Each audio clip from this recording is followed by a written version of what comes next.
Well, welcome to the Shih Tzu Rescue of Minnesota virtual reunion. And I'm always so honored when I get to talk to the board members. We have Ann, who's a current board member, and Don, who has been a previous board member, but these two are so instrumental in this organization. So I'm so excited to talk with you today. So tell us, how did you get involved with the Shih Tzu Rescue of Minnesota? I know it's a great story. Go ahead. Susie was yours. We started by adopting a dog named Susie from Patty Johansson. And it was a different group back then. It was a Wisconsin group. Uh-huh. And she talked to us about being foster parents. So we thought about it for a while. I don't know how many months it took us, but we finally decided, okay, let's join the group. We joined the group. We fostered a couple, 3 dogs. More like 5. 5 dogs. And then the group within Minnesota that belonged to the Wisconsin group, we all kind of got together and said, I think we can do this better. We can be more financially responsible. And so it was about, 8 to 10 of us that started Shih Tzu Rescue of Minnesota. 10 to 12, yeah. In what, 2000? Well, it's been over 10 years now. Yeah, it was like 2009. No. 2007? 2007? Oh, Something wow. like that. Something like that. And I signed on as one of the original board members. There were five board members back then. Mm-hmm. And we've just grown ever since. Well, you know, it takes a lot of courage to go out on your own because it's not just the dogs, it's the operations and the fundraising and making sure that all the you know, the 501c3s are in place and all of those logistics that can make you crazy when you go off on your own. So I applaud you for the courage in doing that. Well, we were lucky as a group that Kathy Diamond started as our treasurer and has continued with this job the whole duration. Yeah. And I mean, what a blessing. Yeah. Yeah. So where do you see the rescue now? It's an interesting time, right, with COVID, but kind of where is the rescue in the midst of all of that? Still continuing to stay afloat with your help. Well, and you've been very instrumental in igniting things for new fundraising ideas, and that's what the group had needed was, and we've talked about it, the current board is only 3 members, Martha, Debbie, and myself. Kathy is still the treasurer, but not necessarily a board member anymore. Mm-hmm. And we've said that what we needed was some new blood with fresh ideas and the enthusiasm to ignite it in the rest of us again, and you have done that. Oh, yay, yay. And we are so pleased. Oh, I couldn't tell you. Yeah. Oh, well, thank you, Ann. But I hope our listeners are hearing that too, because it isn't just me. You know, there's others that can come in as well. And if they have ideas and passions for what's happening with this rescue, we certainly want them to join in. There's no right. Ownership, right? Let's all do it. We want as much involvement as we can get from the members. And sometimes that has been difficult to get people motivated. Yeah. But again, you have, how many dogs do you think that you've adopted through the rescue over the years? Oh, hundreds. Yeah, I would bet. Yeah. Because in a year, it's usually right around 60 to 75 per year. Wow. And you've been around for 13 years. Yeah. Since 2007. Yeah. So what do you think the future is going to be of the rescue? What do you think the needs are for the future of the rescue? We actually have to not just stay on course, but to continue to evolve. Mm-hmm.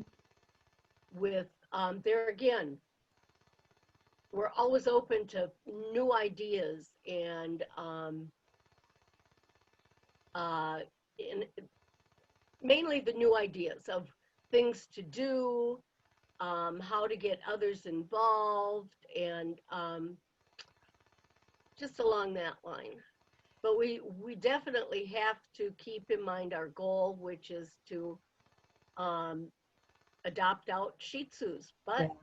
during this COVID, the numbers of intakes have really gone way down. Mm-hmm. And other than a couple inquiries about older, and by older, I mean very senior dogs that would need hospice, which of course requires dedicated funds, Mm-hmm. it's been difficult to keep the foster homes happy with getting any dogs, and that has been hard, really hard. And we're just afraid that as COVID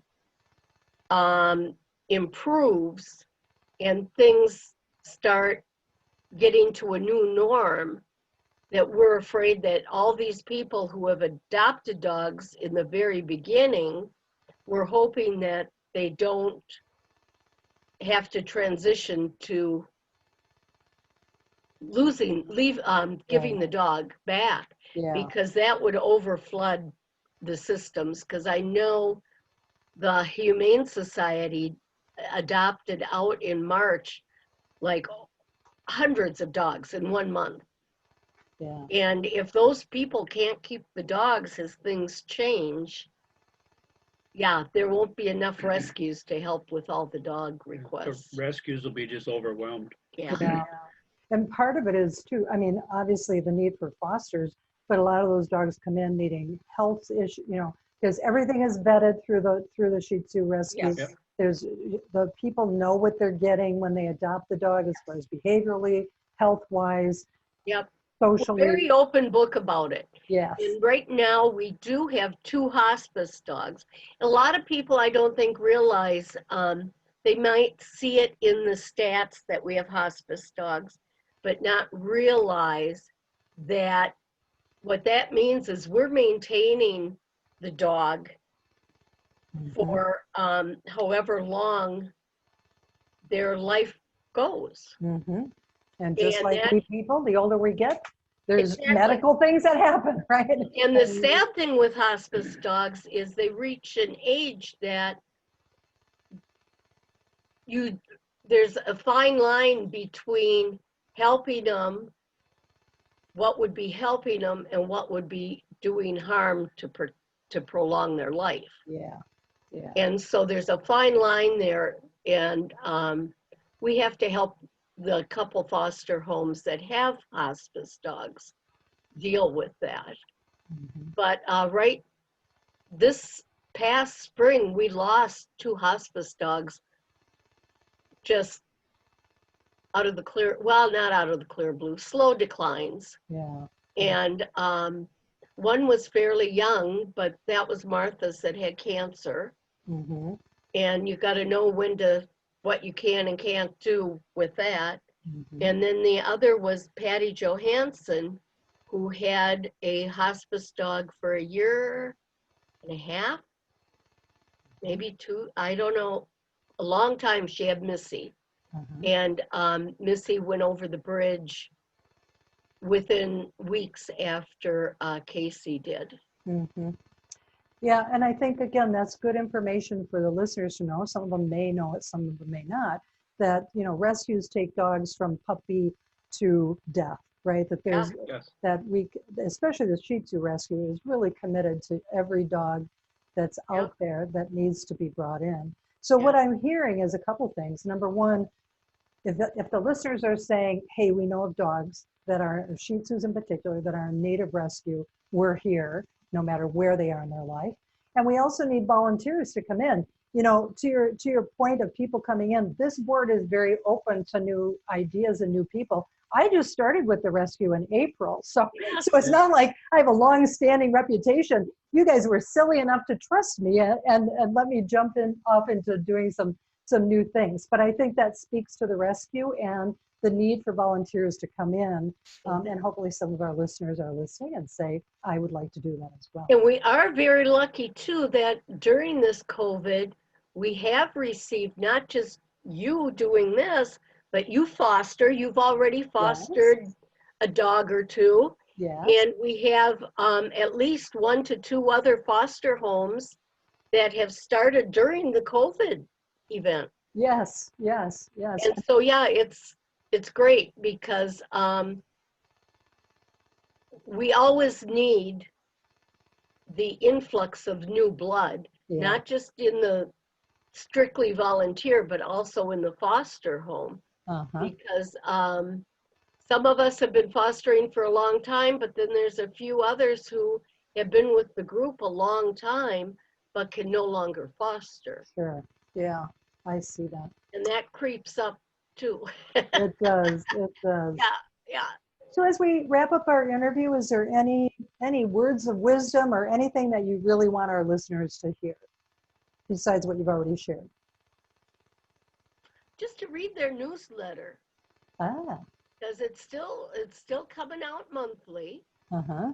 And we don't know when Petco will start up again, but we're always in hopes and in touch. And there are plenty of things, there's things that have changed, but there's, like you've shown us, plenty of new, and they should check it all out. Great, great. Well, thank you, Don. Thank you, Anna. Appreciate your time today. And I know our listeners appreciate it too. So take care. Well, a virtual reunion is better than none. Bravo. Amen.